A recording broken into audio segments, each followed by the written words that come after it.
제자 삼는 전도 번역을 다 했는데요. 그것을 하면서 저한테 굉장히 많이 와닿던 구절이 하나 있었어요. 그 구절을 그 저자가 해석하는 방법이 저한테 좀 굉장히 충격이었거든요. 그 책은 두 분이 앤드루 워낙 목사님이랑 던 크로우라는 아주 오래전부터 앤드루 목사님이랑 같이 사역하던 분이 이제 같이 쓰셨는데 그분이 쓰신 부분에 보면은 관계 부분이 있었는데 그분이 이제 이 구절을 해석하신 게 굉장히 저한테 충격으로 다가왔어요. 그런데 지금 여러분들이 보시는 이 누가복음 14장 26절을 보면 무릇 나에게 오는 자가 자기 부모와 처자와 형제와 자매와 더욱이 자기 목숨까지 미워하지 아니하면 능히 내 제자가 되지 못한다 이렇게 말씀하고 있는데 이 구절에 대해서 그분이 굉장히 명확하게 해석을 하셨어요. 그래서 제가 이 부분을 번역하면서 저한테 굉장히 조금 충격적으로 다가왔고 굉장히 우리에게 현실적인 문제이기 때문에 이 구절을 제가 계속 묵상하다가 어떤 이제 저 개인의 삶의 어떤 사건을 통해서 진짜 이게 부딪혀가지고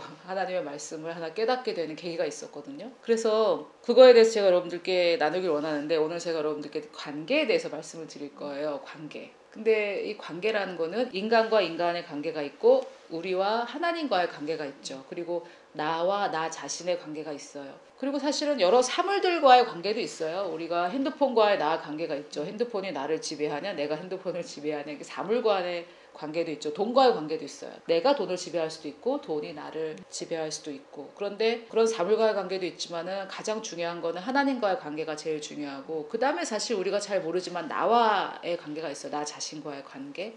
그 다음이 타인과의 관계인데 타인과의 관계도 두 가지가 있는데 하나는 뭐냐면 예를 들어서 제가 전 세계에서 가장 강대국의 대통령하고 제가 친하다면 제가 지금 고민하고 있을 문제를 고민을 안 하겠죠.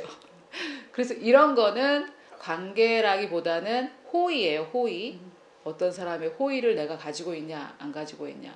이것도 우리의 복음 가운데서 풀어지는 건데 그거랑 또 하나는 이 사람하고 나하고 잘 지내냐 싸우냐 이런 거 있죠. 예, 그건데 오늘은 그거에 대해서 얘기할게요. 인간관계 호의가 아니라 어떤 사람하고 나의 개인적인 관계가 좋냐 나쁘냐 이런 거 있죠. 그 사람을 내가 아냐 모르냐 이런 거 말고. 그런데 사실 개개인의 인간관계 나와 타인의 인간관계가 우리의 삶에 굉장한 영향력을 끼치고 있어요. 왜냐하면은 겸손한 자에게 은혜를 더하신다고 했잖아요. 겸손한 자에게 은혜를 더하신다고 했기 때문에 우리가 살면서 필요한 거는 뭡니까? 우리가 살면서 필요한 건 하나님의 은혜죠. 우리의 문제를 해결하는 거. 은혜의 여러 가지 정의가 있는데 은혜의 정의 중에 하나가 내가 할 수 없는 것을 하게 하는 능력이란 말이에요. 내가 못하는 것을 하게 하는 능력. 구원도 마찬가지잖아요. 내가 스스로 구원받지 못하지만 나에게 구원을 주시는 능력이 하나님의 은혜인데 우리가 삶에 부딪혀서 우리의 삶에 문제들이 있는데 거기에 부딪혀가지고 더 이상 나아가지 못할 때 이거를 뛰어넘게 하는 게 뭐예요? 이게 은혜란 말이에요. 근데 이 은혜를 누구한테 주신다는 거예요? 겸손한 사람한테. 그러면은 싸움은 어디로부터 온다 그랬죠? 오직 교만으로부터 온단 말이에요. 그런데 제가 보니까 지금 대한민국도 싸움박질을 그냥 하고 있고 미국도 보면요 싸우고 있어요. 미국도 지금 계속 싸우고 있고 또 우리 삶에도 그렇고 제가 뭐 저 개인적인 삶 가운데 예수님을 믿지 않는 많은 사람들을 이렇게 만나는 기회가 있었는데 거기도 다 싸우고 있더라고요. 다 싸우고 있어. 사람들이 다 싸우고 있어요. 그 싸우는 이유는 뭐라고요? 교만해서. 그러면은 그 싸우는 사람들에게는 그 원인이 교만이니까 은혜가 풀어져 나가지 않겠죠. 그러면은 내가 싸우고 있는 동안 내 삶의 문제들은 극복이 안 된다는 말이에요. 그러면 내 삶의 문제가 극복이 안 되면 내가 부르심 받은 그 일을 할 수가 없어요. 그래서 제가 오늘 인간관계에 대해서 말씀을 드리지만 사실은 이제 저에게 가장 중요한 거는 부르심을 성취하는 게 저의 삶의 가장 큰 화두인데 내 삶의 부르심을 이루기 위해 가장 필요한 건 은혜란 말이죠. 하나님의 은혜를 받는 건데 인간관계에 문제가 있을 때 그게 차단이 된단 말이에요. 벽에다 머리를 박는 거예요. 이렇게 부딪히는 거죠. 한계에 부딪혀서 더 이상 못 나가요. 여러분 이런 거 혹시 경험해 보셨습니까? 어떤 사람과의 관계가 잘 됐어요. 그러다가 또 한번 탕 부딪혀가지고 원점으로 돌아가는 그런 경험 해보지 않으셨어요?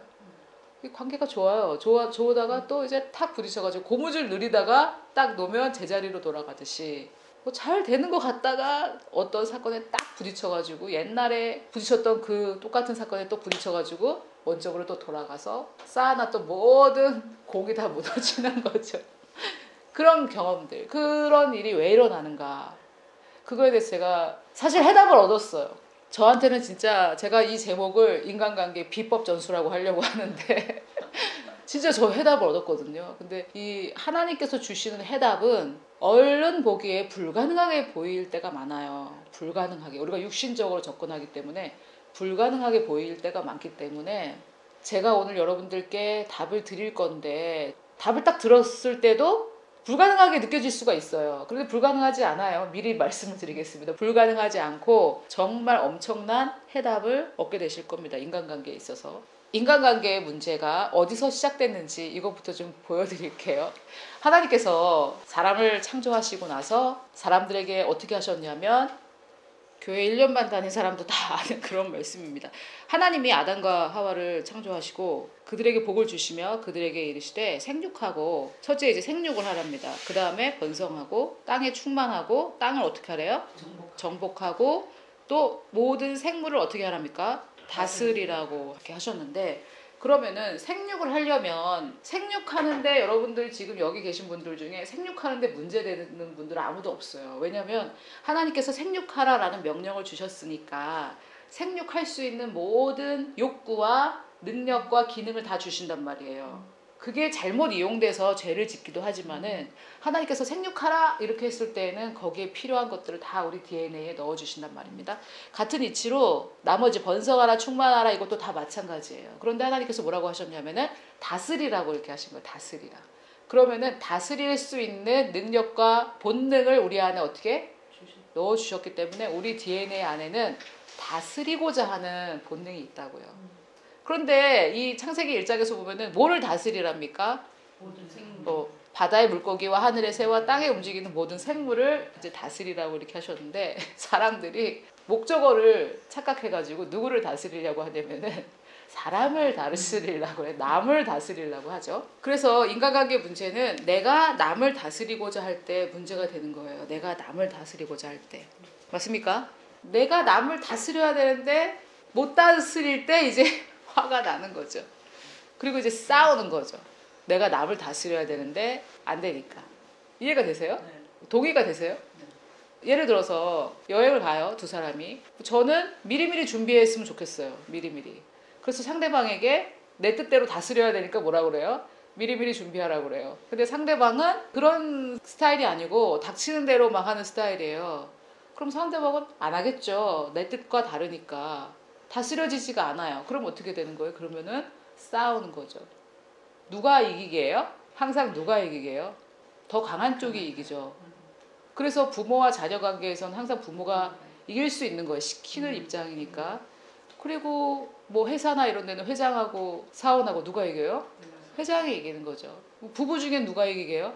고집 센 사람이 이기는 거죠. 항상 센 사람이 이겨요. 그러니까 이긴다라는 말 안에는 벌써 싸웠다는 말이 들어있는 거죠.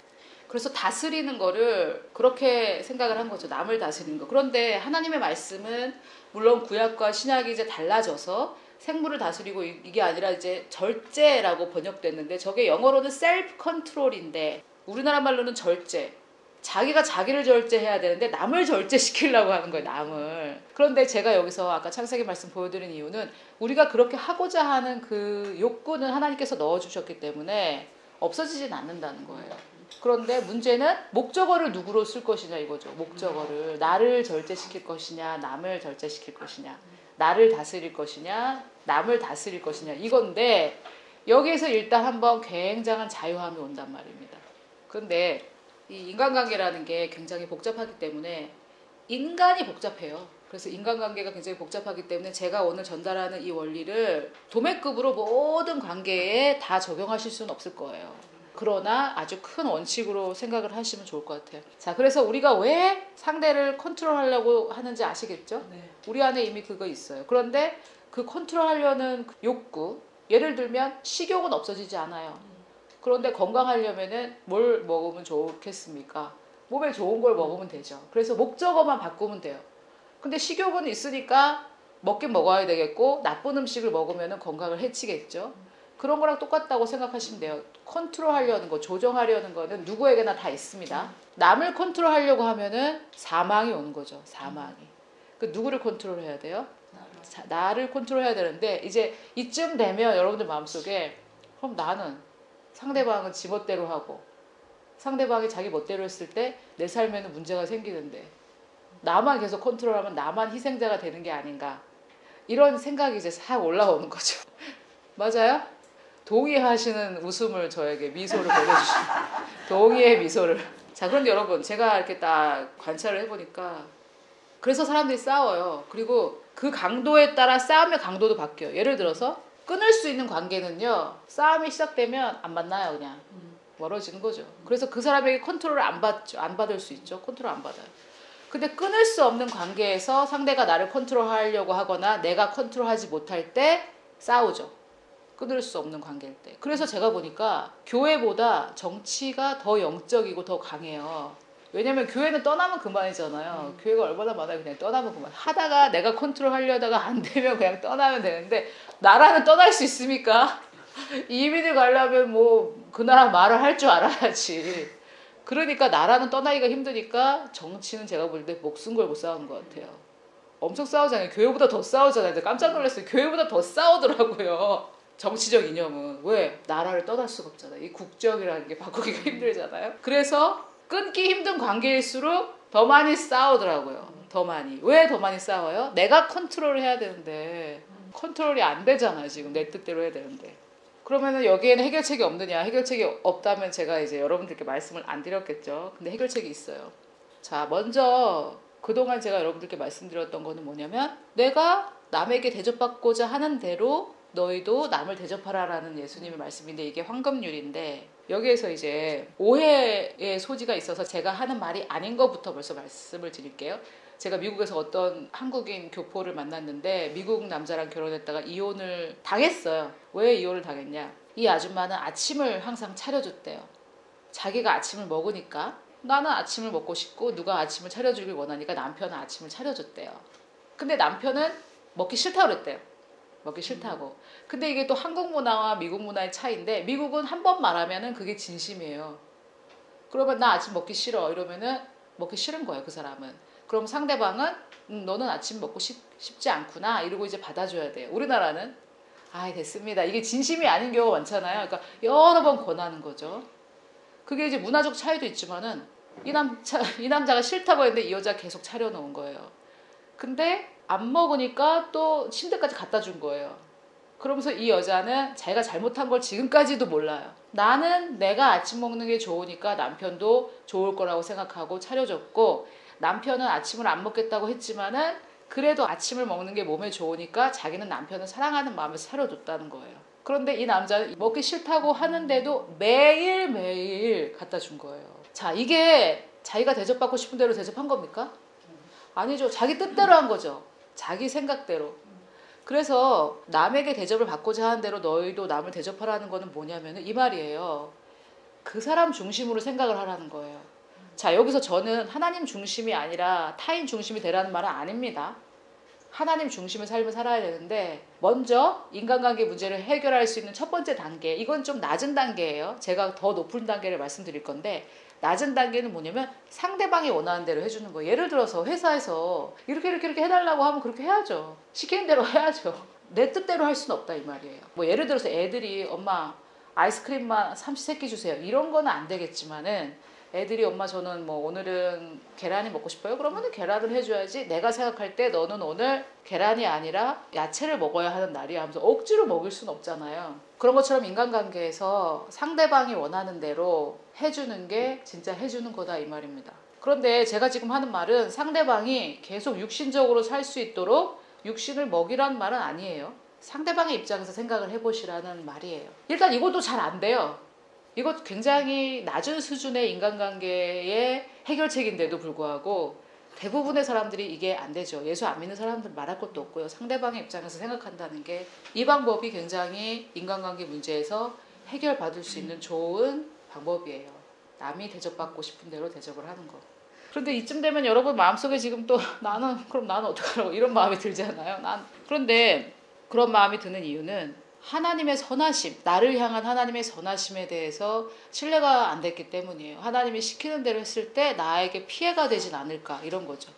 하나님이 시키는 대로 했을 때 나한테 혹시 피해가 오지 않을까 이런 생각인데 그거는 하나님을 신뢰하는 문제니까 원론적인 거고 영적인 거고 오늘 다루지는 않을게요. 오늘은 부수적인 거, 구체적인 거에 대해서 얘기를 하려고 합니다. 또 한 가지는 지금 보통의 세상의 사람들은 마태복음 7장 12절을 이해하지 못해요. 왜냐하면 대부분 사람들은 어떻게 하냐면은 내가 먼저 대접을 받은 대로 남을 대접하려고 하죠. 내가 먼저 대접을 받았으니까 아유 저 사람이 나한테 이렇게 해줬으니까 나도 이렇게 해줘야지. 이게 인간들의 생각이죠. 보통 사람들은 내가 받고 싶은 대로 대접을 해준다라는 생각은 사실 잘 없어요. 그리고 우리가 생각하는 그 개념은 내가 받은 대로 해준다. 여기는 빚진 자의 심정이 있잖아요. 내가 받은 대로 해준다. 근데 하나님 말씀에 보면은 네가 받은 대로 해줘야 된다는 말도 없고 네가 해준 대로 기대하라는 말도 없어요. 네가 그렇게 해줬으니까 상대방에게 그렇게 기대하라 이런 말도 없다 이 말입니다. 자, 우리가 가지고 있는 문화 중에 상당히 우리를 눈멀게 하는 문화가 하나 있는데 제가 좀 설명해 볼게요. 제가 미국 가기 전에 부산에서 제일 큰 대형교회 영어예배부를 나갔었거든요. 그래서 거기에 온 미국 사람들하고 많은 교제를 했어요. 근데 저도 개인적으로 생각이 굉장히 객관적이라고 생각했는데 그 사람이 뭐라 그랬냐면 한국 사람들은 바라고 해준대요. 뭘 해줄 때 항상 바란다는 거예요. 그래서 제가 아니야 우리 안 바래 제가 이렇게 얘기를 했거든요. 근데 여러분 솔직히 개인적으로 한번 생각해 보세요. 뭐 해줄 때 바라고 해주세요. 두 분이 김장을 만약에 했다고 해요. 그러면은 여기 와서 김장을 도와줬어요. 그 바라세요? 도와주기를? 그렇죠. 그 바란다고요. 근데 제가 이렇게 질문하기 전에 내가 남에게 뭔가 해줄 때 나는 바라면서 해준다고 생각하셨어요? 아니죠. 그 생각 안 했죠? 네. 근데 우리 다 바래요. 그게 바로 품앗이에요. 품앗이. 좋은 문화인데 바라는 건 바란다고요. 우리는 바라긴 해요. 그게 문제예요. 왜냐면 이 말씀 어디에도 네가 해준 대로 다 나중에 그 사람이 해줄 거다라는 말이 없어요. 이 말씀은 뭐냐면 그냥 해주라 해서 끝나. 해주라. 어떻게? 네가 대접을 받고자 하는 대로 해주라. 그러면 그 사람이 너에게 대접해 줄 것이다. 이런 말이 없어요. 그러니까 주님의 말씀은 그냥 바라지 말고 주라 이 말입니다. 자, 그런데 아 그래 바라지 말고 줘야지 하고 A 집사님이 B 집사님 김장에 가서 도와줬어요. 그리고 이제 B 집사님이 나한테 안 도와줬어요. 그러면 상처 받을 것 같아요? 안 받을 것 같아요? 내가 바라지 않았으면은 안 해줬을 때 아무런 마음이 없어야 된단 말이에요. 이게 제가 오늘 말씀드리려고자 하는 비법이 인간관계의 비법.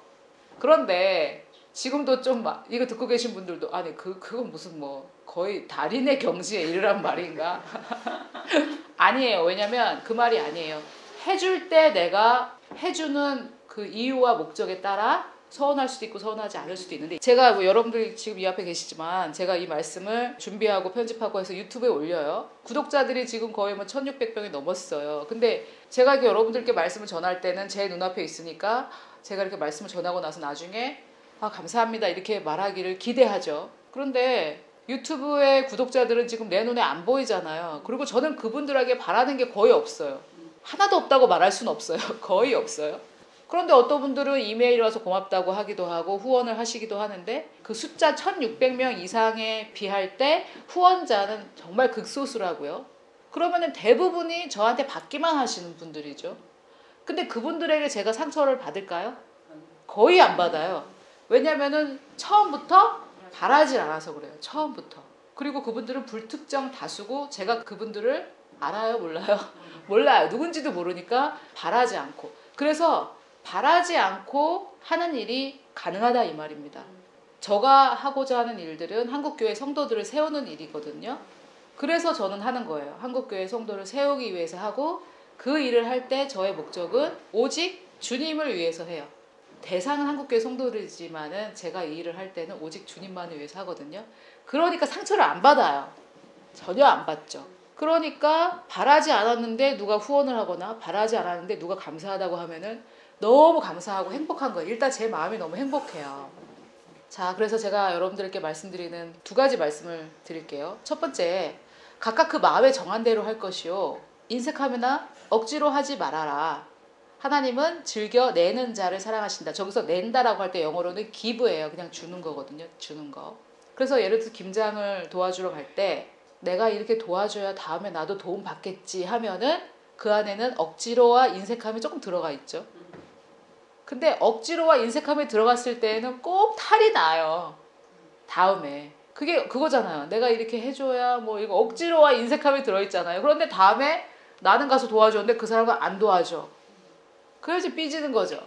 인간관계 문제가 생기는 거죠. 그런데 내 안에 억지로와 인색함이 전혀 없었고 나는 기쁘게 가서 도와줬고 하나님 때문에 가서 도와줬다라고 했을 때는 그 사람이 나중에 나한테 와가지고 도와주지 않았을 때 그래도 막 행복하고 이러진 않겠지만 조금 이상하네 이렇긴 하겠지만 상처는 안 받는다 이 말이에요. 인간관계 문제는 안 생긴다 이 말이에요. 왜냐면 나는 내가 즐겁게 했으니까. 주님을 위해서 즐겁게 한 거니까. 자, 그런데 더 중요한 게 지금 거의 다 말씀드렸지만 이거예요.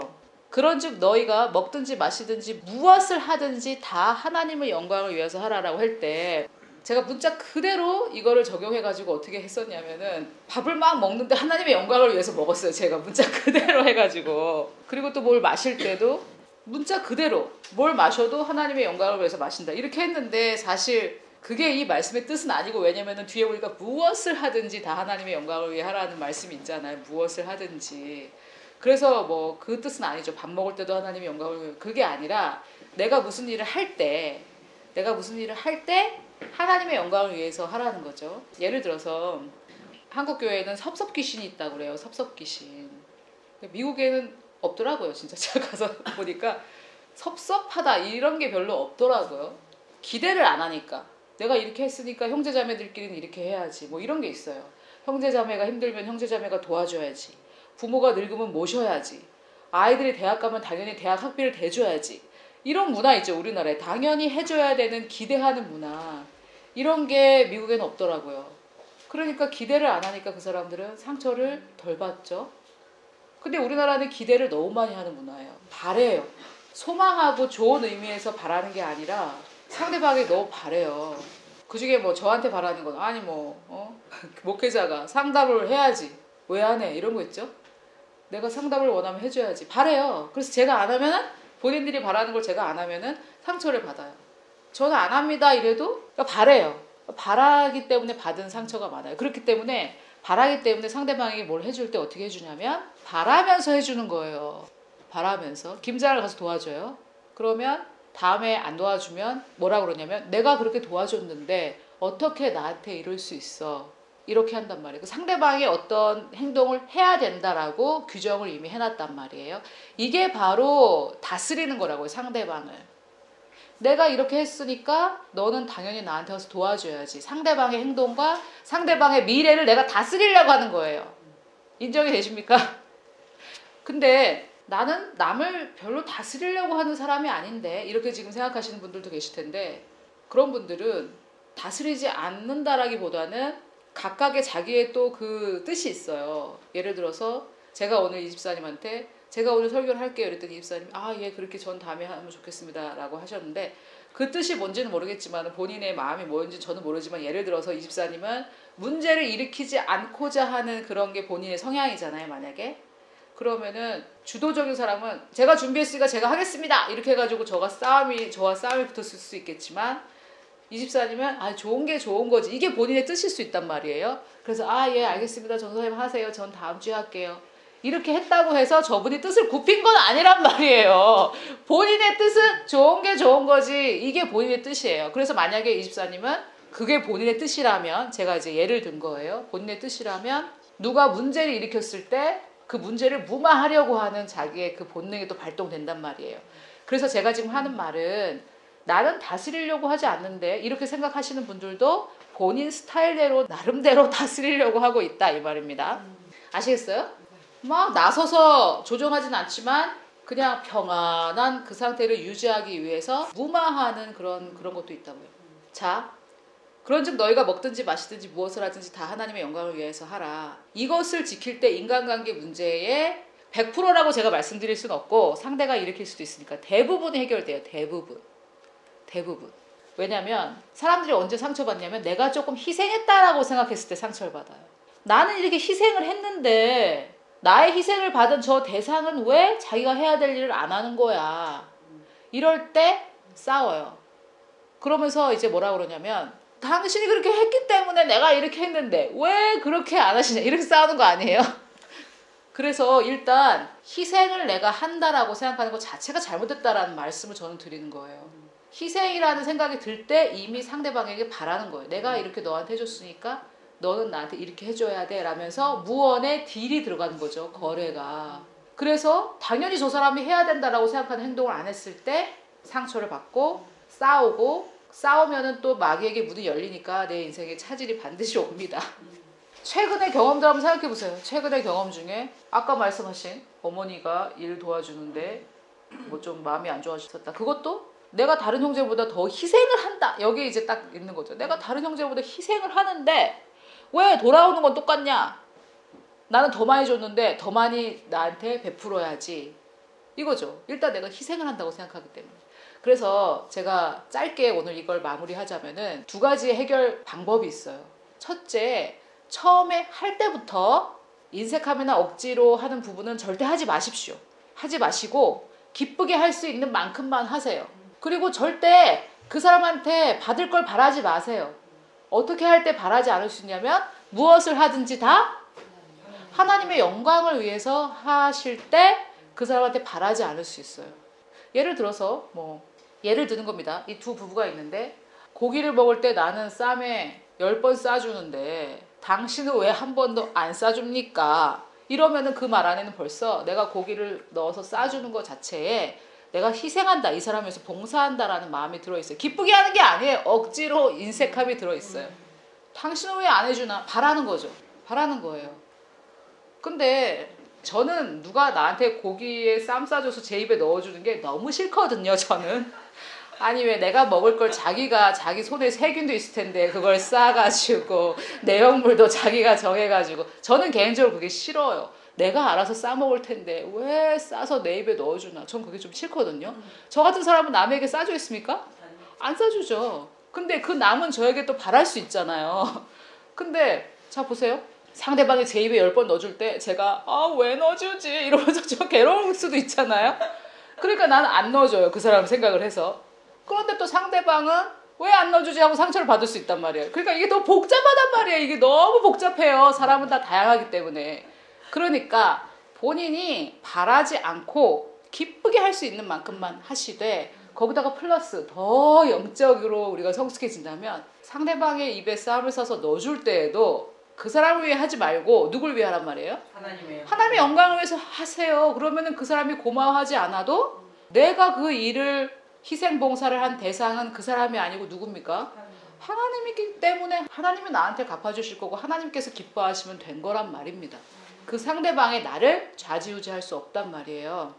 제가 이거를 이번에 배웠는데 저도 이걸 몰랐죠. 이거를 몰랐고 내가 이렇게 했을 때는 저 사람이 나한테 이 정도는 해야 되는 거 아닌가? 최소한 이 정도는 해야 되는 거 아닌가? 그런데 상대방이 굉장히 악한 사람이기 때문에 안 해줄 수도 있지만 둘째, 이 고기 쌈의 예에서 보듯이 상대방은 그게 싫을 수도 있어요. 그래서 안 해줄 수도 있단 말이에요. 자기가 그걸 싫어하기 때문에 안 해줄 수도 있단 말이에요. 능력이 없을 수도 있고 악할 수도 있고 이유는 여러 가지예요. 이유는 여러 가지이기 때문에 내가 바라는 그 일을 상대방은 안 해줄 수 있다. 그걸 항상 생각하시면서 상대방이 내가 바라는 걸 안 해줄 때마다 내가 삐지고 상처받고 하는 거는 그 사람에게 지금 다스림을 받고 있는 거예요. 그 사람이 지금 나를 다스리는 거예요. 그리고 지금 여러분들 표정을 보니까 생각나는 사건들이 다 하나씩 있어요. 생각나는 사건, 생각나는 사람. 그 사람은 아마 가까운 사람들일 거예요. 그 사람이 나를 지배한 사람이에요. 내 삶을 지배하고 있어요. 그 사람이. 아마 본인들이 떠나지 못하는 사람들일 거예요. 직장 상사라든지 남이 저기 아프리카의 우간다에 어떤 사람이 그렇게 한다는 건 상관이 없죠. 나에게 영향을 미치지 않으니까. 그래서 거기에서 우리가 하나 깨닫는 게 뭐냐면 제가 처음에 말씀드렸던 이 구절인데요. 여기 보면 부모와 처자와 형제 자매를 또 자기 목숨, 자기 자신을 미워하지 않으면 주님의 제자가 안 된대요. 여기서 미워하다라는 거는 우리가 미워하는 정도의 미워함이 아니라 내가 하나님을 사랑하는 그 마음과 비교했을 때 볼 때는 미워하다 이 말이에요. 이해가 어려우시면 이렇게 생각하시면 돼요. 두 형제가 있는데 하나가 이래요. 엄마는 형만 이뻐하고 나는 미워해. 자식을 미워하는 사람이 어디 있어요? 그런데 형을 사랑하는 거에 비하면 나를 사랑하는 거는 거의 미워하는 거에 가깝다 이 말인 거 아니에요? 아이들이 말할 때. 그러면 부모가 그래 나는 너를 미워해 이렇게 말하시는 분이 계세요? 근데 아이들은 상대방을 사랑해 주는 거에 비하면 나는 미워한다라고 생각하니까 비교적으로 하는 거죠. 그래서 우리가 하나님을 사랑하는 것에 비하면은 이 형제 자매 뭐 이런 부모 처자는 거의 미워하는 것처럼 보일 정도로 그 정도가 돼야 된다 이 말이고요. 막 싫어하고 미워하고 이러란 말은 아니죠. 하나님 서로 사랑하라 하셨으니까. 그런데 자, 제가 아까 초반에 말씀드렸던 그 던 크로우 목사님의 해석은 이거예요. 여러분 솔직히 부모, 처자, 형제 자매를 뭐 그렇게 사랑하세요? 그렇게 사랑하세요? 이 말씀을 듣고 나는 부모와 처자, 형제 자매 너무 사랑하는데 어떡하지? 이런 분 계세요? 오히려 미워해도 된대. 팍팍 미워해야 되겠다. 오히려 그러실 거 아니에요. 그래서 이거는 지금 무슨 말이냐면 여러분 부모, 처자, 형제, 자매 이 사람들이 누구냐면 나를 가장 사랑해주는 사람이잖아요. 나를 가장 사랑해주는 사람. 그래서 왜 부모한테 갑니까? 사랑받고 도움받으려고 하는 거 아니에요? 왜 처자 또는 남편, 자식, 형제, 자매한테 왜 갑니까? 그 사람이 나를 그래도 남들보다는 많이 생각해 주는 사람들이니까 그런 거 아니에요? 그러니까 마지막에 자기 목숨이 나오는 거예요. 자기를 사랑하는 거라고 사람들은 자기를. 나를 너무 사랑하니까 누구를 못 놓치는 거예요? 부모를 못 놓치는 거예요. 나를 너무 사랑하니까 남편, 부인, 자식, 형제, 자매하고의 관계를 유지하려고 하는 거예요. 왜? 남들보다는 그 사람이 나를 더 사랑해 주니까. 그래서 인간관계에 문제가 생기는 거는 뭐냐면 내가 나를 너무 생각하기 때문이에요. 내가 지금 붙잡고 있는 인간관계 있죠. 이 관계만은 내가 잘 형성해 봐야 되겠다. 그 사람 나를 사랑해 줄 가능성이 이 세상에서 가장 높은 사람이에요. 그러니까 못 놓치는 거예요. 그리고 여러분 마음속에 이 인간관계만은 내가 소중하게 유지를 해야 되겠다 하는 그 사람 있잖아요. 그 사람이 어떤 사람이냐면 내가 지금 그 사람을 제일 많이 의지하고 있는 사람이에요. 경제적으로든 뭐든 그 사람을 의지하고 있기 때문에 이 사람하고 관계는 꼭 좋은 관계를 이루어야 되겠다 이렇게 생각하는 거예요. 제가 지금 그 관계를 깨라는 말이 아닙니다. 깨라는 말이 아니에요. 그 관계를 또 뭐 오해가지고 또 저 전도사는 이혼을 조장한다 막 이러고 그 말이 아니에요. 예를 들어서 부모라고 해볼까요? 자기가 부모하고 관계가 안 좋았을 때 마음이 불편하죠. 왜냐면 부모하고 관계가 좋아야 되잖아요. 왜? 부모가 나를 제일 많이 사랑해주고 재산을 물려줘도 부모가 물려줄 거고 그렇기 때문이라는 거예요. 나쁜 쪽으로 생각해 볼 때 물론 부모에게 효도하는 사람도 있지만 또 남편, 부인 이 사람이 나를 제일 많이 보살펴주고 할 거니까. 그래서 지금 내가 하나님을 의지하나 사람을 의지하나 궁금하신 분은 내가 지금 누구와의 관계 때문에 지금 내 삶에 문제가 되느냐 그걸 한번 생각해 보시면 돼요. 회사 사장하고 지금 너무 갈등이 있다. 그 사람은 회사를 첫째 나올 생각이 없어요. 나올 생각이 있으면 그 사람하고 갈등 가질 필요도 없잖아요. 둘째, 그 사람이 나의 모든 재정을 공급해 준다라는 생각이 있기 때문에 회사 사장과 문제가 있는 거예요. 부모와의 관계에 문제가 있다. 나의 모든 공급이 부모에게서 온다라고 생각하고 있기 때문이에요. 아닌 것 같아도 조금 그렇게 생각하고 있기 때문에 부모와 관계가 문제가 생길 때 너무 괴롭고 조정하려고 하는 거죠. 또 남편 뭐 다 마찬가지예요. 이해가 되고 계세요? 이해뿐만이 아니라 동의가 되세요? 그래서 이거 제가 제 삶에서 배운 거예요. 진짜 내가 하나님만 의지한다고 했는데 아니구나를 제가 깨달은 거죠. 내가 의지하고 있는 그 사람의 행동이 어떠냐에 따라 제가 좌지우지가 되는 그런 상황. 하나님만 의지하고 있지 못하기 때문이에요. 그래서 마지막으로 한마디만 하고 마치겠습니다. 앤드루 워먼 목사님이 누가 이렇게 인터뷰를 했어요. 어떻게 당신은 이렇게 사역에 성공하고 이렇게 되셨습니까? 그다지 카리스마도 없고 뭐 이러신 분인데 그래서 이분이 뭐라 그랬냐면 저는 하나님이 하시는 일에서 방해가 되지 않는 선택을 계속 했을 뿐입니다. 하나님이 일하실 때마다 거기서 빠지는 일을 했을 뿐이라는 거예요. 하나님이 나를 통해 일하실 때 그 길을 막지 않고 계속 빠졌다는 거예요. 근데 우리는 우리가 하려고 그러죠. 우리가만 하려고 하니까 일이 망쳐지는 거죠. 하나님이 그 일을 하시려고 할 때 내가 계속 거기서 빠져나왔다는 거죠. 그게 바로 겸손한 사람의 선택인 거예요. 겸손한 사람의 선택. 그래서 내가 남을 조종하지 않아도 되고 남에게 기대하지 않아도 되고 왜 누가 계시니까? 하나님이 계시니까. 그게 원론적인 문제죠. 우리가 하나님을 신뢰하느냐 안 하느냐의 문제인데 제가 조금 프랙티컬하고 실질적이고 구체적인 것을 깨달았기 때문에 여러분과 나눴고요. 어떻게 생각하면은 좀 너무 어렵다. 어떻게 모든 것을 할 때 주님의 영광을 위해서 할까? 그렇게 생각하실 수도 있겠지만은 하나둘씩 연습을 하시다 보면 굉장히 삶의 자유함이 있을 거예요.